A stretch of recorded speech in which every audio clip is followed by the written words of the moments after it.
Hi everyone, Bethany here with Atlantic Flag and Pole and baby girl, say hi. And I was just touching base. We had such a great family day today. We took the kids to go get ice cream, a little surprise visit. Was that exciting? And she even tried a little bit of ice cream even though she's not even 9 months old. That's what happens when you have 4 kids. My first kid wasn't allowed to have any sugar, anything sweet until at least 1. But you know, things become more relaxed once you keep having them. But it was just a great family day, and so I just want to encourage you all. I hope that you guys are taking the time to spend with family. This has been a very busy season for us as a family.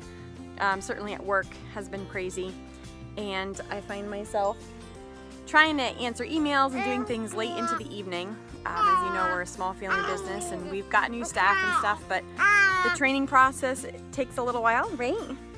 And it's just a lot of growth happening, which is great. But in all of the busyness, we really need to take time to really, focus on things that are most important. And of course, family's at the top of the list. So she agrees. So I hope that you are taking time to spend with family. I hope you had a wonderful weekend so far. And I hope that your Sunday, especially your Sunday, is a day of rest and that you enjoy it with the people that you love. All right, Bethany here again from Atlantic Flag and Pole. And from all of us here, have a great weekend with family. Spend time with the people you love.